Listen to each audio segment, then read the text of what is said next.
हरे कृष्णा। राधे राधे। सभी भक्तों को सादर प्रणाम।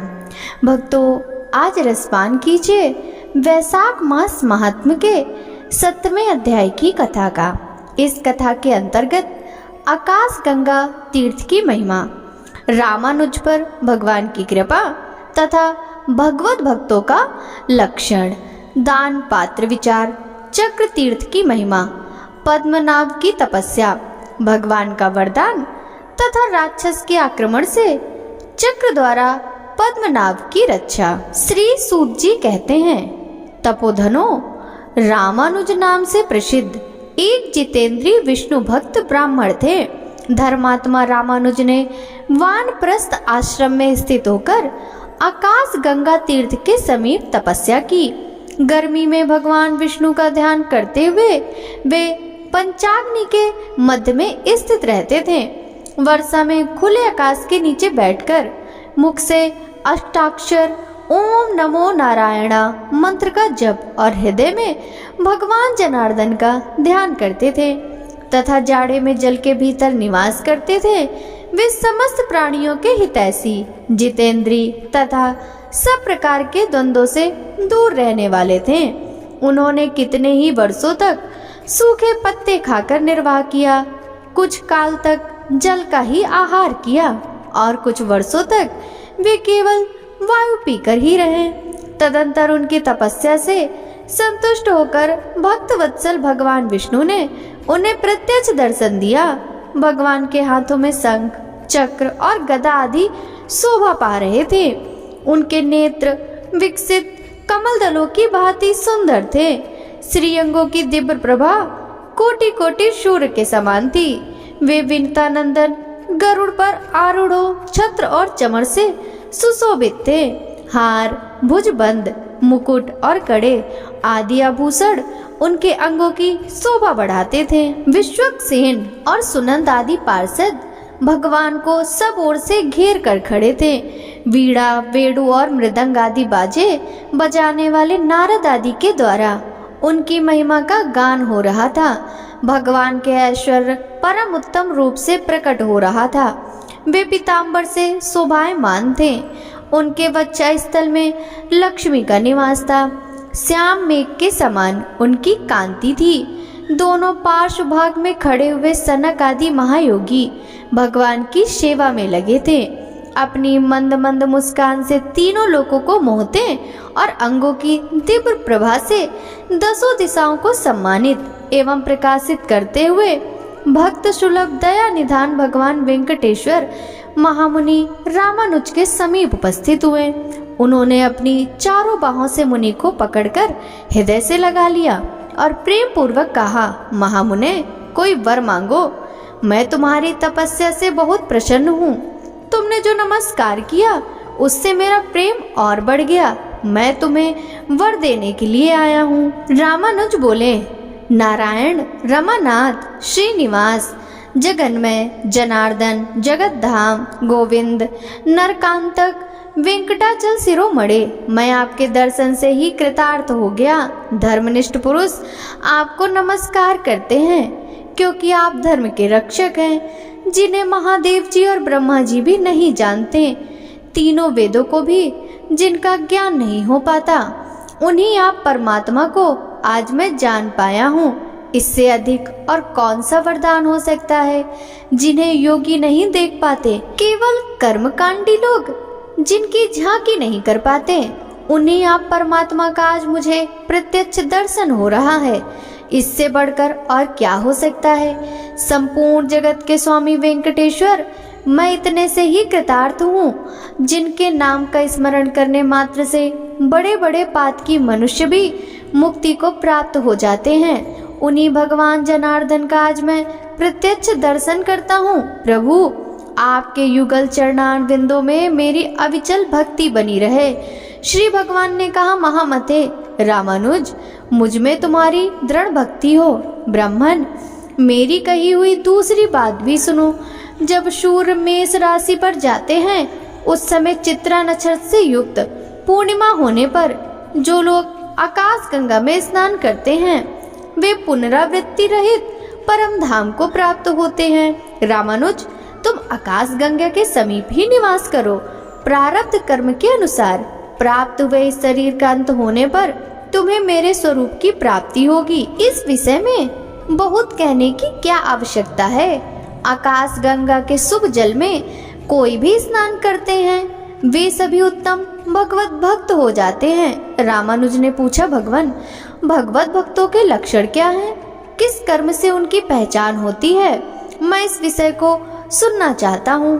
भगवान श्री वेंकटेश बोले, मुनि श्रेष्ठ, तुम भगवत भक्तों के लक्षण सुनो, जो समस्त प्राणियों के हितैषी हैं, जिनमें दूसरों के दोष देखने का स्वभाव नहीं है, जो किसी से भी ढा नहीं रखते और ज्ञानी, निष्प्रय तथा शांत चित्त हैं। वे श्रेष्ठ भगवत भक्त हैं, जो मन, वाणी और क्रिया द्वारा दूसरों को पीड़ा नहीं देते और जिनमें संग्रह करने का स्वभाव नहीं है तथा उत्तम कथा श्रवण करने में जिनकी सात्विक बुद्धि संलग्न रहती है, तथा जो मेरे चरणार बिंदों के भक्त हैं, जो उत्तम मानव माता पिता की सेवा करते हैं, देव पूजा में तत्पर रहते हैं, जो भगवत पूजन के कार्य में सहायक होते हैं और पूजा होती देखकर मन में आनंद मानते हैं, वे भगवत भक्तों में सर्वश्रेष्ठ हैं। जो ब्रह्मचारियों और सन्यासियों की सेवा करते हैं तथा दूसरों की निंदा कभी नहीं करते हैं, जो श्रेष्ठ मनुष्य सबके लिए हितकारक वचन बोलते हैं और जो लोक में सद्गुणों के ग्राहक हैं, वे उत्तम भगवत भक्त हैं। जो सब प्राणियों को अपने समान देखते हैं तथा शत्रु और मित्र में संभाव रखते हैं, जो धर्म शास्त्र के वक्ता तथा सत्यवादी हैं और जो ऐसे पुरुषों की सेवा में रहते हैं, वे सभी उत्तम भगवत भक्त हैं।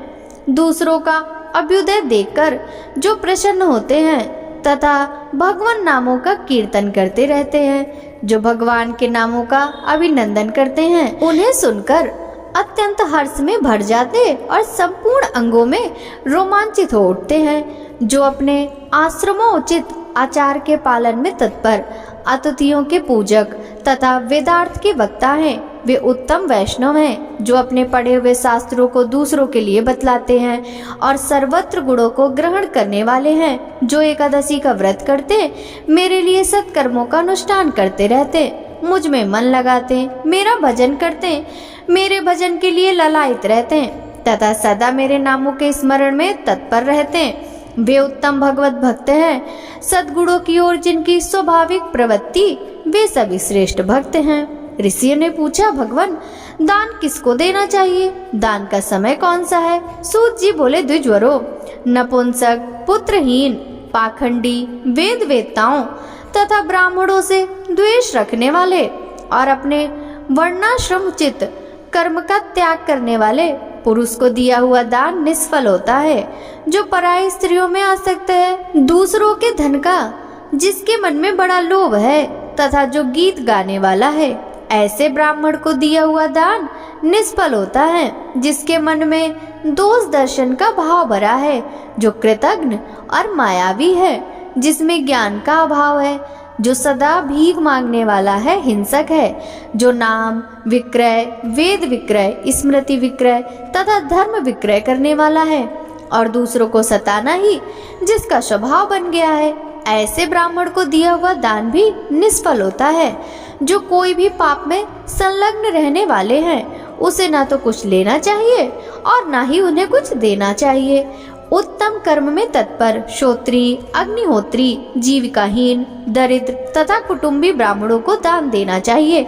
जो देवताओं की पूजा में लगा रहने वाला और पुराणों की कथा बाँचने वाला हो, ऐसे ब्राह्मणों को, उनमें भी प्राय जो दरिद्र हो, उसे दान देना उचित है। पाखंडी, पतित, संस्कार भ्रष्ट, वेद बेचने वाले, कृतघ्न तथा पाप परायण ब्राह्मण को कभी प्रणाम न करे। जो स्नान कर रहा हो, जिसके हाथों में समिधा और फूल हो, जिसने जल पात्र ले रखा हो तथा जो भोजन करता हो, ऐसे व्यक्तियों को प्रणाम न करें। जो कलह प्रिय, अत्यंत क्रोधी, दमन करने वाला, जन समुदाय के मध्य में स्थित, भिक्षांधारी तथा सोया हुआ हो, उसको भी प्रणाम न करे।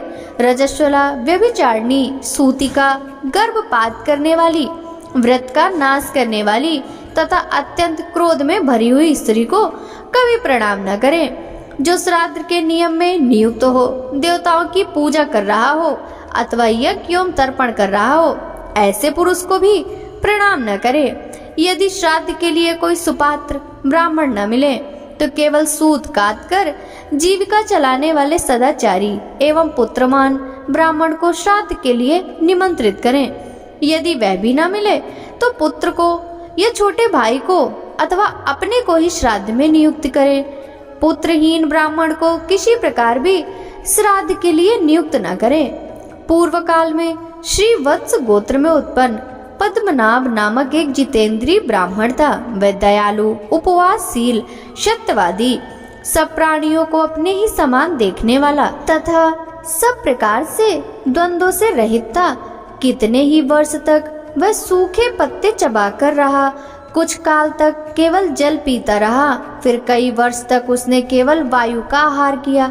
इस प्रकार महामुनि पद्मनाभ ने 12 वर्षों तक कठोर तपस्या की। तदंतर भगवान लक्ष्मीपति ने पद्मनाभ की तपस्या से संतुष्ट हो उन्हें प्रत्यक्ष दर्शन दिया। श्री हरि ने अपने हाथों में शंख, चक्र और गदा आदि को धारण किया था। उनके नेत्र खिले हुए थे, कमल दल की भांति शोभा पा रहे थे और श्री अंगों की कांति कोटि कोटि सूर्य को भी लज्जित कर रही थी। पद्मनाभ ने आंख खोलकर शंख चक्रधारी शांत स्वरूप करुणा सागर वेंकटनाथ भगवान श्रीनिवास का दर्शन किया। उन्हें देखकर मुनि ने इस प्रकार स्तुति प्रारंभ की। शांग धनुष धारण करने वाले देवाधिदेव भगवान वेंकटेश्वर को नमस्कार है। नारायण गिरी पर निवास करने वाले आप श्रीनिवास जी को नमस्कार है। पापों का नाश करने वाले सर्वव्यापी भगवान विष्णु को नमस्कार है।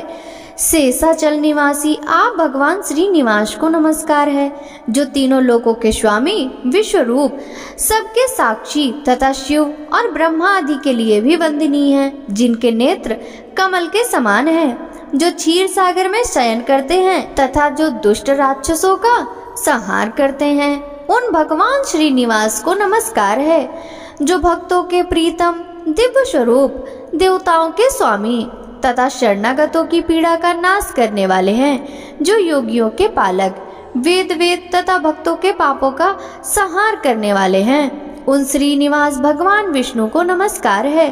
चक्र तीर्थ निवासी पद्मनाभ मुनि के द्वारा इस प्रकार स्तुति की जाने पर परम ऐश्वर्यशाली, विश्वरूप, दया निधान वेंकटनाथ भगवान श्रीनिवास जी बहुत संतुष्ट हुए और बोले, महाभाग, तुम मेरे चरणार बिंदों के पूजक हो।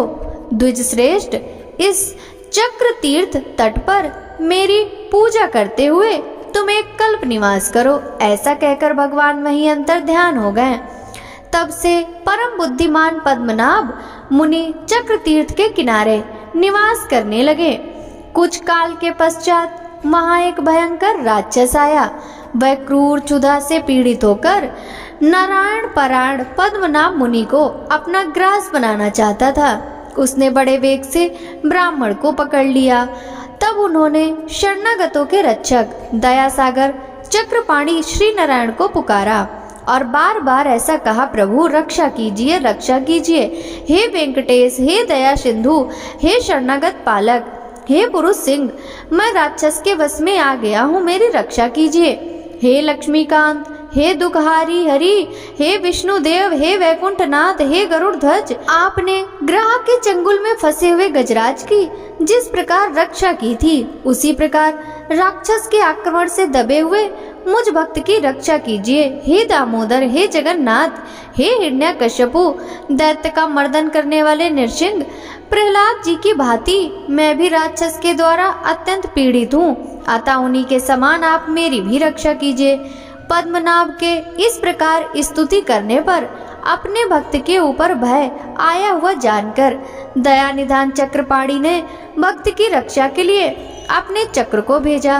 भगवान का वह चक्र बड़े वेग से चक्र तीर्थ के तट पर आया। वह अत्यंत सूर्य के समान तेजस्वी तथा अनंत अग्नि के समान ज्वालामालाओं से प्रज्वलित था। उससे बड़े जोर की गड़गड़ाहट हो रही थी। बड़े बड़े असुरों का संहार करने वाले उस सुदर्शन चक्र को देखकर राक्षस भागा, परंतु सुदर्शन ने सहसा पास पहुंचकर उसका मस्तक काट डाला। राक्षस को पृथ्वी पर पड़ा हुआ देख विप्रवर पद्मनाभ मुनि अत्यंत प्रसन्न हो सुदर्शन चक्र की स्तुति करने लगे। पद्मनाभ बोले, संपूर्ण विश्व के संरक्षण की दीक्षा लेने वाले विष्णु चक्र, आपको नमस्कार है। आप भगवान नारायण के कर कमल को विभूषित करने वाले हैं। आप युद्ध में असुरों का संहार करने में कुशल हैं। अतिशय गर्जना करने वाले सुदर्शन, आप भक्तों की पीड़ा का विनाश करते हैं। आपको नमस्कार है। मैं भय से उद्विग्न हूँ। आप सब प्रकार के पाप ताप से मेरी रक्षा कीजिए। स्वामिन सुदर्शन प्रभु, संकटों से छुटकारा चाहने वाले संपूर्ण जगत का हित करने के लिए आप सदा इस चक्र तीर्थ में निवास करें। पद्मनाभ ब्राह्मण के ऐसा कहने पर भगवान विष्णु के चक्र ने अपने स्नेह से उन्हें तृप्त करते हुए कहा, पद्मनाभ, यह चक्र तीर्थ अत्यंत उत्तम और परम पवित्र है। मैं संपूर्ण लोगों का हित करने के लिए सदा इस तीर्थ में निवास करूंगा। आपके ऊपर दुरात्मा राक्षस के द्वारा आए हुए संकट का विचार करके भगवान विष्णु से प्रेरित होकर मैं शीघ्र यहाँ आ पहुँचा। आपको पीड़ा देने वाले उस अधम राक्षस को मैंने मार डाला और आपकी उसके भय से रक्षा की, क्योंकि आप भगवान के भक्त हैं। विप्रवर, सब पापों का हरण करने वाले इस परम पवित्र चक्र तीर्थ में सब लोगों की रक्षा के लिए मैं सदा निवास करूंगा। मेरे निवास करने से यह तीर्थ चक्र तीर्थ के नाम से प्रसिद्ध होगा, और जो मनुष्य इस मोक्षदायक चक्र तीर्थ में स्नान करेंगे उन सबके पुत्र पौत्र आदि वंशज निष्पाप होकर भगवान विष्णु के परम धाम को प्राप्त होंगे। यो कहकर भगवान विष्णु के चक्र ने पद्मनाभ मुनि तथा अन्य ब्राह्मणों के देखते देखते सहसा उस चक्र सरोवर में प्रवेश किया। सौनक आदि महर्षियों, इस प्रकार मैंने तुम लोगों से चक्र तीर्थ के महात्म का वर्णन किया। जो मनुष्य एकाग्र चित्त होकर इस अध्यात्म को पढ़ता या सुनता है उसे चक्र तीर्थ में स्नान करने का उत्तम फल प्राप्त होता है। भक्तों, वैशाख मास महात्म का यह अध्याय यदि आपको पसंद आया हो तो वीडियो को लाइक करके ज्यादा से ज्यादा भक्तों के साथ शेयर कीजिएगा। आपसे मिलते हैं अगले अध्याय के साथ। राधे राधे।